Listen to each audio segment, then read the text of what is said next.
la respuesta que le dio el presidente Gustavo Petro a Juan Manuel Santos, porque el fin de semana él comunicó a través de Twitter que le había enviado una carta, como les comentaba, a Antonio Guterres, que es el secretario general de la ONU, en el cual rechaza las intenciones del gobierno nacional de convocar una constituyente a través del acuerdo de paz firmado con las FARC en 2016. Antes, para poneros de contexto, antes de mostrarles la respuesta del presidente, antes de preguntarle acá al senador cómo vio esta situación, vamos a ver la carta, algunos parágrafos de la carta que envió Santos a Antonio Guterres. El expresidente también dijo que los próximos días va a ir hasta la ONU a hablar de este tema. Vamos a ver lo que dijo primero. Ninguna parte del acuerdo final propone o insinúa que se puedan desconocer en el futuro las reglas establecidas en la Constitución vigente. La Corte Constitucional revisó la compatibilidad con la Constitución, no solo de las leyes que desarrollaron el acuerdo, sino también de las reformas constitucionales, de conformidad con las reglas y doctrinas constitucionales comúnmente aceptadas en esa materia en Colombia, país que se enorgullece de una tradición más que centenaria de respeto al principio de supremacía constitucional. Destaco, por ejemplo, que la Jurisdicción Especial para la Paz fue creada por una reforma constitucional, adoptada por el Congreso de la República y revisada por la Corte Constitucional.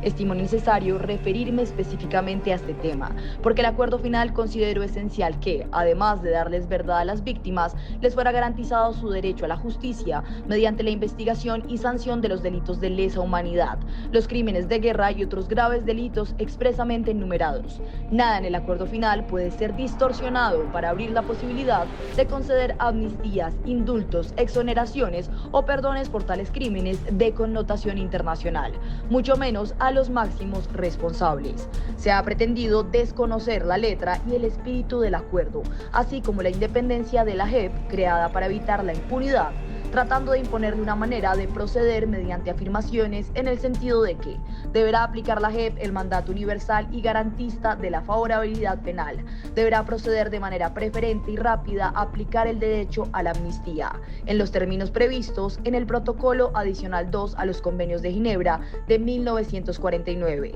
Deberá tener presente la JEP el principio universal nulla poena sine lege, afirmaciones que, tomado de la carta que le remitió a usted el presidente Gustavo Petro el 19 de octubre de 2023. Adquiere entonces mayor importancia la decisión adoptada en 2021 por el Consejo de Seguridad de la ONU, según la resolución 2574 de 2021, de expandir el mandato de la misión de verificación para incluir la tarea de verificar el cumplimiento y aplicación efectiva de las sanciones que imponga la JEP, y así como lo anotó el Consejo de Seguridad en dicha resolución, hacer realidad los derechos de las víctimas y consolidar la paz.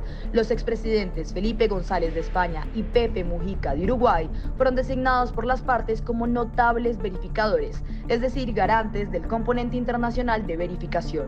Ambos están totalmente de acuerdo con el espíritu y el contenido de esta comunicación.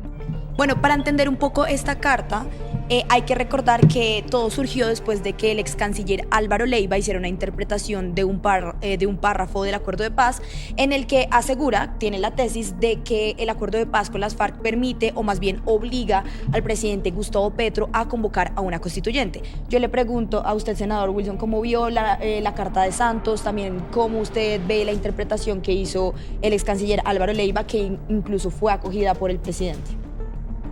Bueno, lo que yo veo es que, pues de una parte de la comunicación de Santos, se ha dicho, ha trascendido que pareciera no haber entendido más o menos una parte de lo que escribió. Soy como condescendiente en los términos porque ha sido mucho más duro por parte de otros actores, de poco entendido de lo que firmó.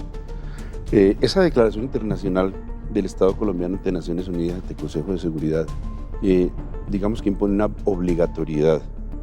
Esto es inclusive de remover los obstáculos normativos, presupuestales, de política pública que pudieran haber en relación con los objetivos del Acuerdo de La Habana, que recuerdo podrían agruparse como en tres grandes campos. De un lado, reforma agraria, transformación del territorio y verdad, justicia y reparación, le llaman otros. En verdad han habido algunos avances, ¿cierto? La JEP ha logrado establecer, poner algunos puntos de las IES, y se espera, porque más o menos se comprende que el esfuerzo de la JEP cada vez, digamos, va copando un espectro mayor de su investigación y por lo tanto los resultados van a ser mayores al final. Entonces esperaba que el primer día tuviera los resultados más elaborados. Pero en materia agraria, por ejemplo, donde Petro ha apuntado todos sus esfuerzos y pues donde es verdad que tiene consecuencias muy importantes sociales y económicas, el acuerdo habló de 3 millones de hectáreas para acceso de los campesinos a la tierra, digamos, a nuevas tierras, que es distinto de la formalización, donde hablan de 7 millones de hectáreas. Formalizar es el hecho de que el ocupante ya tiene la tierra, viene trabajando ella y el Estado le reconoce un título, normalmente sobre un baldío. En ese capítulo ha habido muy poco desarrollo y Petro ha reclamado porque dice la forma de acceso preferente después de que hicieron utilizar los acuerdos ha sido la compra de la tierra y apenas van como 83.000 hectáreas y tiene razón, dice, para llegar a los 3 millones vamos a demorar cerca de 4 décadas. Y señala, esto es por haber hecho utilizar los acuerdos, pero porque digamos en la normativa colombiana hay muchas limitaciones. Y ha invocado al constituyente primario, entonces se suman, digamos, unas y otras. Esta convocatoria del constituyente primario, que es el otro capítulo del debate, pues podría significar muchas cosas. Por ejemplo, podría significar que un referendo popular tratara de aprobar lo que el Congreso se niega a aprobar en materia de reformas. Eso es una invitación al constituyente primario, estoy especulando, pues estoy diciendo lo que podría, digamos, lo que le podría merecer a la ciudadanía el bloqueo institucional que están haciendo contra Gustavo Petro. Pero también podría ocurrir que se convocara a una Asamblea Nacional Constituyente en caso de que ese constituyente primario, digamos que encontrara que esa es la vía más expedita, ¿cierto? Suelen decirme, cuando yo digo encuentro más próxima la posibilidad de un referendo que una asamblea, me replican mis compañeros algo que es cierto, dicen, Wilson, no olvides que la reforma constitucional del 91 empezó con una humilde e inocente séptima papeleta que concibieron algunos jóvenes y que logró conmover al país, de modo que lo que ocurrió, lo que siguió después es que pues sencillamente se cayó la vetusta, vieja, añeja constitución del 86 y hubo nueva constitución, de modo que digamos que tiene sentido lo uno y lo otro. No creo que sea una especie de, perdón, de inexorable, ¿no? Creo que en ese sentido Petro ha dicho, podría llegar a ser una constituyente, aún dice él, pareciera que fuera muy prematuro, y es verdad, pero en estos temas, lo que pareciera muy prematuro un día, con frecuencia los hechos de la política pueden lograr giros muy importantes, y en ese caso, digamos que transformaciones mucho mayores de la normativa colombiana. Antes de seguir, quiero saludar a mi compañero Julián Martínez, que se encuentra vía online. No pudo acompañarnos el día de hoy, pero Juli, ¿cómo vas? Qué pena que no te saludé ahorita al comienzo, es que estaba como de lanzar el tema de que íbamos a tratar. ¿Cómo vas? Qué pena. Hola, ¿qué tal? Hola, Laura. Muchas gracias por saludarme. Un gran saludo a mis compañeros y por supuesto al senador bueno, Wilson Arias. Julián, abrazo grande. Bueno, Juli, creo que Juli tiene el párrafo también de la interpretación del acuerdo de paz que nos tiene hoy en día en este debate. Lo tienes, ¿no? Sí, en las 310 páginas que tiene publicada la JEP en su página web, en la página 7, en uno de los párrafos de la introducción de los acuerdos de paz dice: el gobierno nacional y las FARC-EP, para consolidar las bases de la paz y la reconciliación nacional, después del procedimiento de refrendación, convocarán a todos los partidos, movimientos políticos, sociales y a todas las fuerzas vivas del país a concertar un gran acuerdo político nacional encaminado a definir las reformas y ajustes institucionales necesarios para atender los retos que la paz demande, poniendo en marcha un nuevo marco de convivencia política y social. Ese es el párrafo que dice el ex canciller Leiva, que pues permitiría o abriría la puerta a una constituyente. Pero pues yo quisiera preguntarle al senador si realmente la constituyente es una herramienta para llegar a esas reformas que necesita el país o que ustedes han impulsado y que no se han logrado por un acuerdo nacional. ¿O usted cree que sí podremos llegar en algún momento a un gran acuerdo nacional? Pues lo que promete el acuerdo que suscribe y que acabas de leer, muy acertado que lo leas, de un nuevo marco, ¿no?, de convivencia política y social de los colombianos, es exactamente una reforma constitucional. Ahora podría alegarse cualquier otra salida y seguramente caminos habrá para discutir, pero evidentemente tiene razón Leiva cuando dice eso que quedó escrito tiene la proporción de una digamos, un pacto social tan importante que podría significar una modificación constitucional.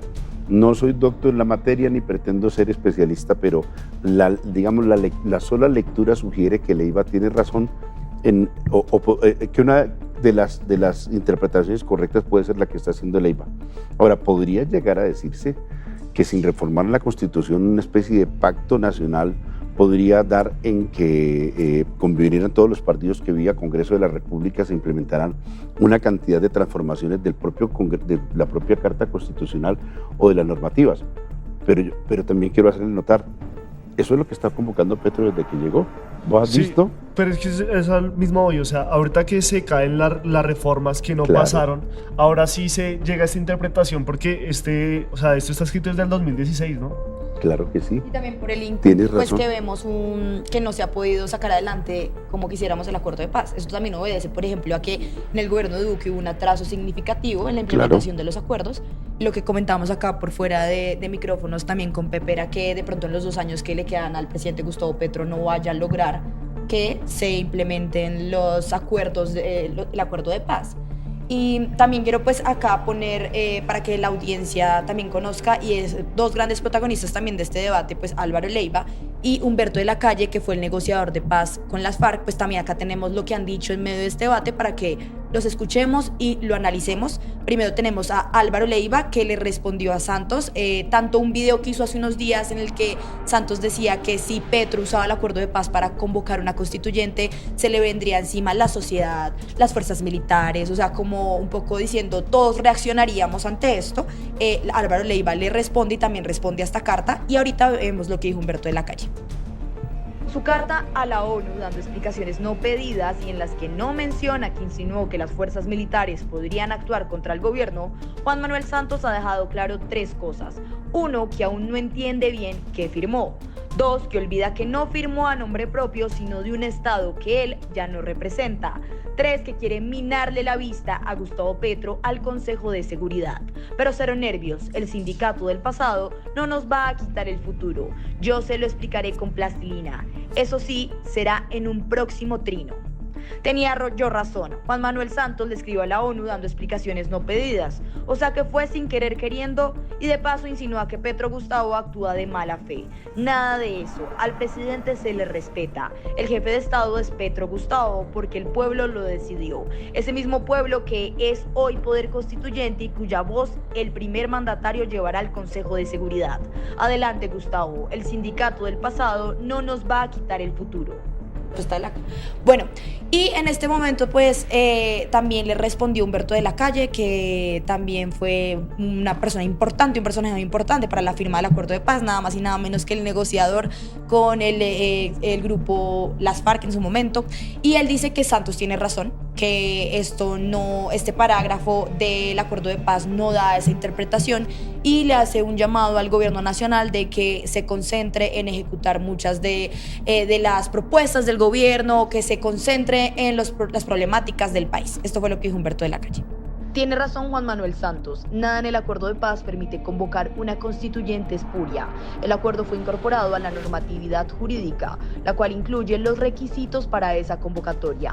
Muy triste que se piense que Colombia es una especie de protectorado sin soberanía en el cual nos imponen una constituyente hechiza. En vez de seguir discutiendo el delirio de una constituyente dictada en Nueva York, lo que hay que hacer es cumplir el acuerdo. Este tema delirante no merecía la atención que ha despertado. Bueno, sí. Senador, ¿cómo vio la respuesta tanto de Humberto de la Calle y lo que dice también Álvaro Leiva? Por ejemplo, que Santos en su llamado del primer video un poco incitaba a las fuerzas militares a ir en contravía de Gustavo Petro, que es el comandante supremo de las fuerzas militares. Sí, la anotación que hace Leiva tiene razón. Y Santos, por más expresidente que quiera intervenir, primero que no representa la unidad nacional, ni... esto pues es un decir, ¿no? Decir que el presidente representa la unidad nacional. Es un buen propósito. Alguien dirá desde la oposición que Petro no representa toda la unidad nacional, y podría tener razón porque hay un sector de la oposición muy importante que no está conforme con lo que diga Petro. 10 millones votaron por... Digamos que en gracia de discusión se suele predicar eso. pero mucho menos un expresidente como Santos, como César Gaviria, o como estos que están llamando a la coalición de los Godarrios expresidentes, como amenazando al país y pretendiendo interpretar a toda la sociedad, inclusive a las Fuerzas Armadas, que de dónde deriva él como la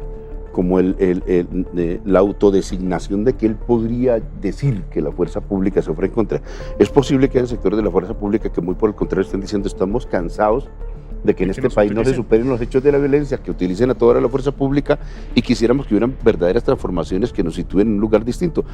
Es posible que Inspector de la fuerza pública esté inclusive muy agradecida con la elevación del salario que nunca le concedieron estos derechistas ultranza. Petro está haciendo cantidad de cosas que no han hecho con las Fuerzas Armadas, inclusive de democratización, que es posible que el abrazo de la fuerza pública, si le dejaran hablar, fuera mucho más grande que la que le dieron a Uribe. ¿Cuántos no deben estar arrepentidos de todas vejaciones que hicieron con Uribe? De modo que en el dominio pues, de la especulación todo cabe, pero le queda muy mal a Juan Manuel Santos hacer esa insinuación que creo que Leiva, que es un hombre inteligente, se la toma en el aire, y por lo mismo un poco la de Humberto de la Calle. Pero hay que notar también, inclusive exclamaciones medio como antiimperialistas, ¿cierto? No, una constituyente puesta desde Nueva York. Si nos vamos a eso, habría que recordarle a Leiva que lo primero que hicieron antes de que empezaran a discutir con las FARC fue invitar a un delegado de Norteamérica para que le diera el visto bueno en las negociaciones con las FARC. Y lo aceptaron tanto las FARC como el gobierno de Santos. De modo que esas exclamaciones pretendidamente como antiimperialista, ese giro discursivo según desde Nueva York no nos impondrán las salidas, pues qué bueno que lo hubiera tenido, aunque sea un ápice, cuando se estuvo discutiendo en La Habana. Y fíjese que en su oportunidad, los que teníamos reparos con los Estados Unidos nos pareció bien que llegara a la mesa, no tanto porque nos volviéramos como proimperialistas, sino porque nos parecía que si las FARC y el gobierno convenían que con un delegado de los Estados Unidos pueden discutir, pues digamos que son asuntos muy propios como de una mesa de negociación. Es posible que las FARC le haya dicho a Santos, fíjese usted, lo ignoro, Santos, quiero negociar con vos, pero no te creo mucho, trae al mono porque es el que te da las órdenes y que siente que, digo yo, es posible que las FARC le haya dicho, como tú no tienes tanta autonomía y como el mono te manda tanto, pues sienta de una vez al mono y hablamos en presencia de él, digo yo, a son de broma, pero un poquito para recordarle a mi querido doctor de la Calle, a quien le tengo respeto y de verdad, en términos parlamentarios, creo que en eso, digamos que más bien, digamos que ese ímpetu anti-Nueva York que le aparece ahora, digamos que no se concede con lo que su oportunidad adelantó. Y digamos que lo otro que me parece un punto muy simpático de Leiva es algo así como, Santos, no te enteraste muy bien de aquello que firmaste. Yo creo que le cae bien ese apunte que me parece muy simpático de Leiva a Juan Manuel Santos. Y doctor Wilson, perdona, entonces rápidamente, simplemente para que nos comente, aquí mencionan mucho que la idea no es cambiar la Constitución, no es cambiar los acuerdos, sino simplemente que se hagan, que simplemente lo que se pactó, que se cumpla. ¿Cómo podríamos hacer eso, ya que hemos visto dos gobiernos, uno que hizo el proceso de paz pero que fue básicamente a medias con lo que hemos visto, y otro que metió un freno de mano en el hijo de madre? ¿Cómo podemos hacer para que las víctimas, los mismos personajes que participaron en el conflicto y otros agentes externos pues tengan esa paz y también esa misma reconciliación con la sociedad colombiana? Lo que yo insistiría en algo, pues digamos que ahora se remite un acuerdo nacional que traía el propio texto de La Habana, pero de nuevo subrayo primero lo que acabas de decir, que me parece que es una anotación principalísima. Santos firma y no es que se haya entendido mucho de su propio acuerdo. Santos firma y no es verdad que haya dejado el presupuesto, por ejemplo, para adelantar el proceso de paz. Y creo que el comportamiento fue bastante omisivo, un poco como remitiendo a los próximos gobiernos el desenlace, y se le reconoce a Santos el haber llevado a última hora, hasta último momento, la firma del acuerdo y haberlo tratado de salvar de todas las maneras. Pero también suele ocurrir en la historia, ¿no? Es decir, parlamentarios que de salida, inclusive Santos de salida hizo algunas designaciones importantes de política internacional que no se atrevió a hacer en sus 4 años, lo hizo casi que firmando de salida, ¿no? Algunas decisiones, pero lo menciono para decir, Santos al parecer quería como pasar a la historia, pero sin quemarse mucho las manos en la parte de la implementación, y pues lo que vino con Duque fue desastroso. Ese cuadro es el que reclama Petro en términos de llegamos en buena hora, por ejemplo, alguien dirá, para completar la obra de que apareciera una fiscal decente alguna vez en la vida, y entonces eso produce un efecto de transformación. En eso creo que Petro debe estar muy alegre de lo que está ocurriendo. Le coincide el periodo con una especie de momentum, ¿cierto? Pero no en materia de tierras, por ejemplo. En materia de tierras lo que estamos viendo es que hay una insistencia de Petro casi que desesperada, inclusive, oiga, véndame la tierra, por Dios, hagamos algo para que ese acuerdo se pueda cumplir en los tiempos que hemos establecido. Se van a vencer los tiempos, no se va a cumplir, luego yo estaría pensando igual a Petro. Tú vas a necesitar una medida mucho más drástica que eventualmente sea de rasgo constitucional. Entiendo perfectamente la angustia de Petro porque he intentado todo. Me reuní con Sarmiento Angulo, me reuní con Laforí, le entregué funciones a Laforí. Laforí inclusive creo que se conectó con el tema porque quiero también hacerle una especie de reconocimiento. Pero la realidad Monda y Lironda es que apenas llevamos 83.000 hectáreas compradas y demoró como 40 años para cumplir los propósitos de acceso, no de formalización, que son otros 7 millones de hectáreas.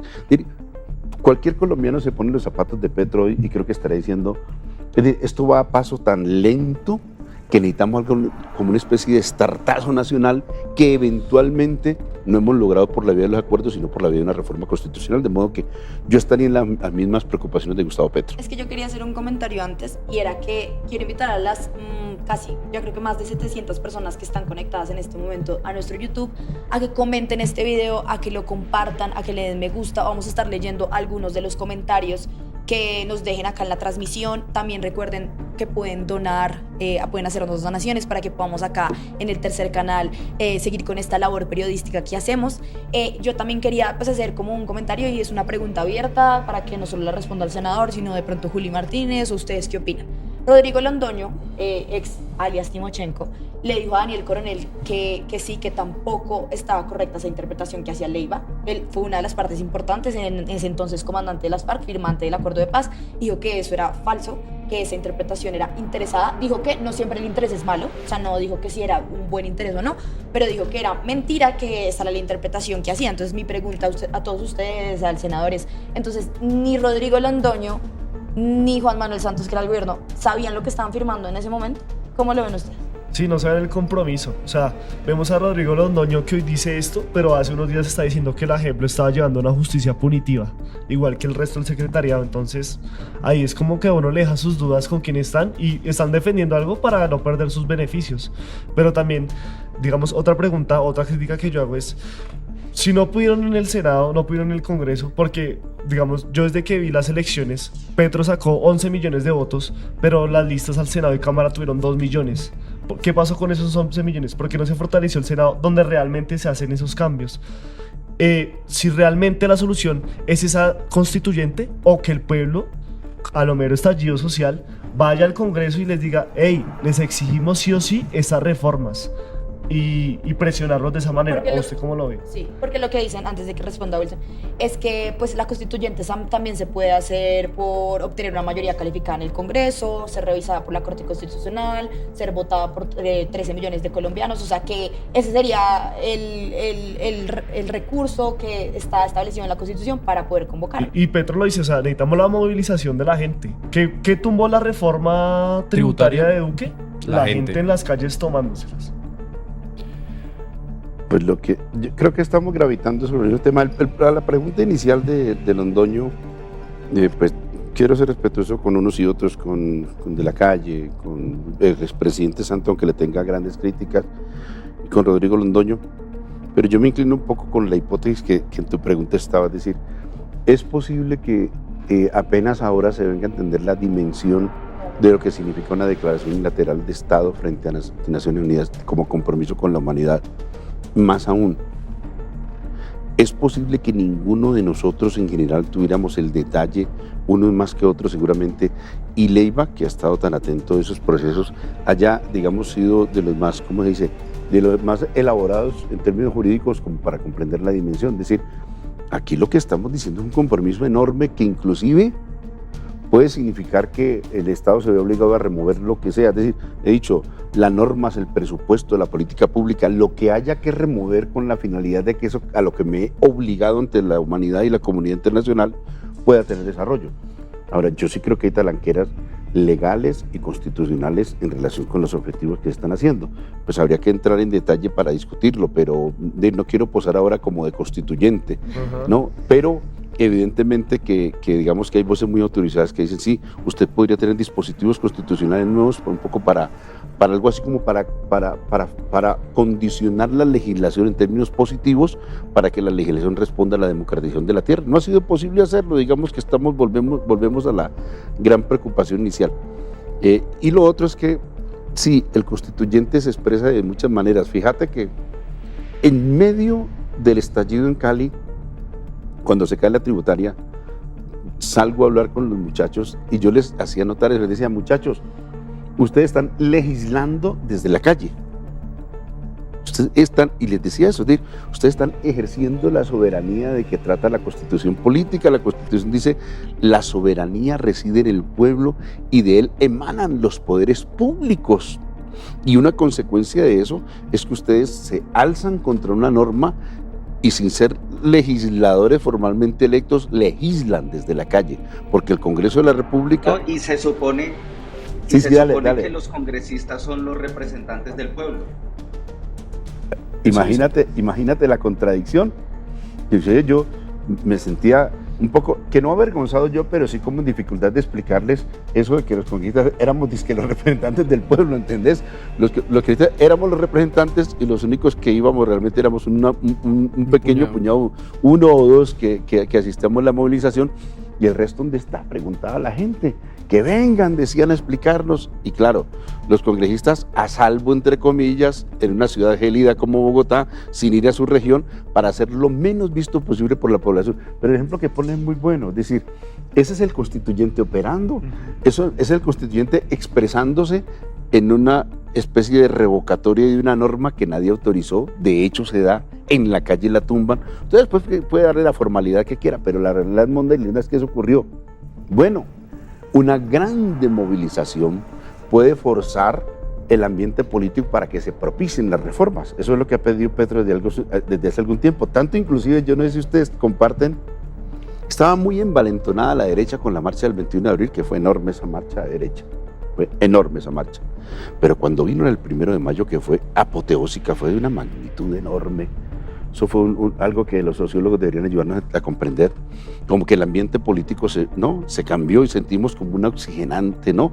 Como una bocanada democrática con la gente en la calle, medios, fíjate. Que tenían como esa imagen de que todo el mundo está en desacuerdo con Petro y salió tanta gente. Y salió tanta gente. Por primera vez un presidente marchando con los trabajadores y que no lo abuchen, porque es que...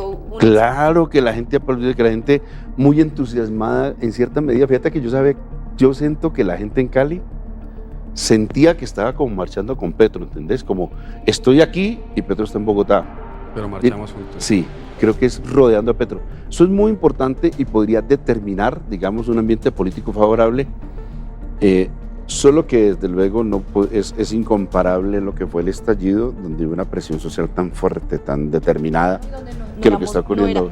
No era gobierno, pues el pueblo, o sea, si me entiendes, ahorita es ser oposición, que cambia todas las dinámicas de hace años. Ciertamente. Donde el establecimiento era poder y cambia completamente, llega un gobierno progresista y cambian las dinámicas. Pero bueno, porque tenemos acá el senador Wilson Arias y él tiene que contarnos varias cosas también que le han sucedido a él y que denuncias que él lleva a cabo. Quiero seguir al próximo tema. Antes leer algunos de los comentarios que ustedes nos han dejado sobre este tema. Tengo acá a Luis Rivera que dice, para implementar el acuerdo de paz no se necesita hacer una constituyente. Aquí los intereses de la constituyente la quieren es para otras cosas. Mientras que Arcoiris dice, por tanta corrupción sí deberían hacer la constituyente. Haider Cruz Valderrama dice, todos en el chat son expertos constitucionalistas. Un país lleno de expertos, ¿por qué anda tan mal? Javier Rodríguez dice, el golpe blando también va por el honorable senador Wilson Arias. Bueno, acá muchas personas comentando, muchas gracias por sus comentarios, así sean a favor, en contra, los leemos todos, acá todas las opiniones son válidas. Y para ya seguir a nuestro próximo tema que nos va a introducir Pepe, terminemos simplemente viendo la respuesta que dio el presidente Gustavo Petro, dos intervenciones que hizo, hablando acerca de pues esta carta de Juan Manuel Santos, si sí o no va a pasar lo del acuerdo de paz, si las intenciones sí son la reelección, porque eso también se ha comentado. Recuerden que la semana pasada tuvimos acá a Isabel Zuleta, a la congresista, también hablándonos acerca de por qué ella habla de una reelección. Entonces esto fue lo que dijo el presidente.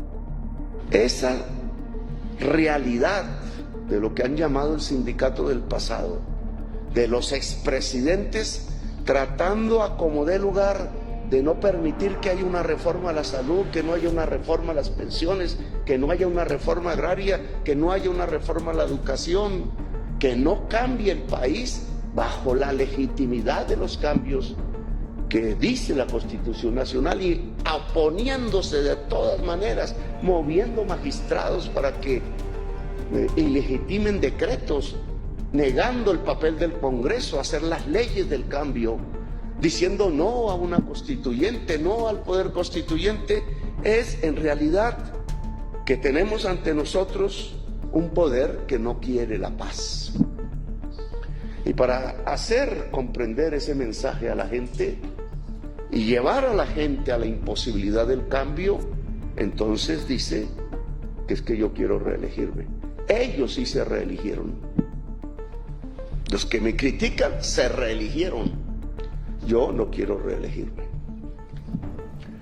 Ni creo que una constituyente es el instrumento adecuado aún, pero no niego esa posibilidad en un futuro.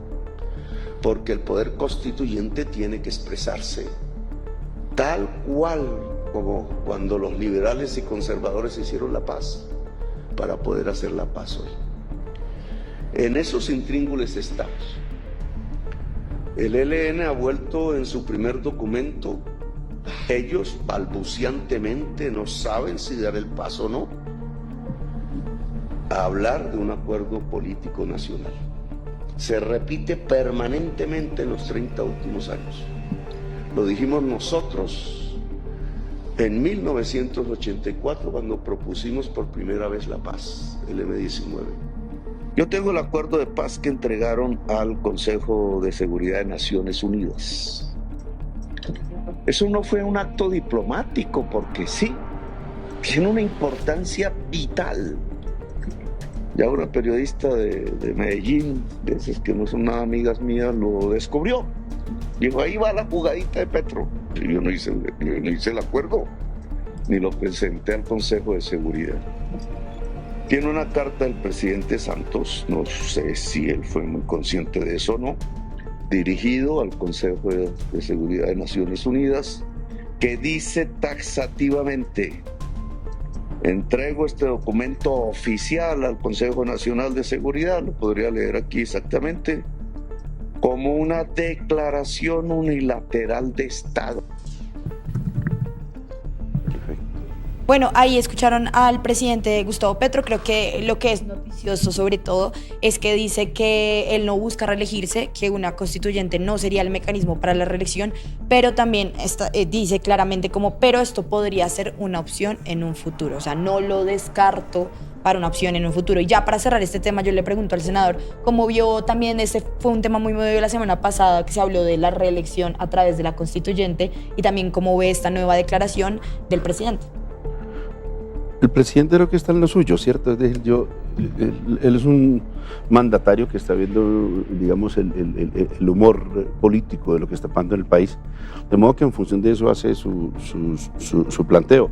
Convoco, como hemos dicho tantas veces, un proceso constituyente, que la gente se erija como poder constituido, puede tener muchas expresiones, y aunque él ha dicho, no estoy yo por una fórmula de una Asamblea Nacional Constituyente, entre otras cosas para la reelección, desde luego que lo que agrega también es verdad, es decir, corresponde, digamos, al propio poder constituyente popular determinar esas formas de desarrollo, y eventualmente podría llegar a una Asamblea Nacional Constituyente, y en esas condiciones es posible que se comenzara a barajar ya no solamente sobre tierras, sobre paz, sino que también ese poder constituyente tomar una decisión para decir, tanto en relación con reelección o no reelección, yo, por ejemplo, aspiraría, esto es una especie de cuña que vivo haciendo que tiene mucho que ver con lo que vas a hablar ahora de Queralty. Yo estaría muy interesado en que una reforma constitucional tomara precauciones frente a lo que han llamado otros la captura instrumental de los partidos, que me parece que es como el vehículo de la magna corrupción en Colombia. Los grandes macroprocesos de corrupción en la salud, en las pensiones, en todo lo demás, está por la vía de la captura instrumental de los partidos. Esa obsesión mía, me gustaría mucho que si hubiera una asamblea constituyente, poderla discutir. El Congreso muy difícilmente se va a reformar para que los partidos se liberen de los mecanismos de la corrupción. Es probable que necesitara una especie de dispositivo constitucional. Lo menciono para decir, si se abre la opción de una asamblea constituyente, desde luego que muchos asuntos impensados hoy podrían llegar a ser parte de una agenda de reforma constitucional. Ayúdanos a seguir con nuestra labor periodística a través de nuestro NECI DaviPlata 310-779-3518.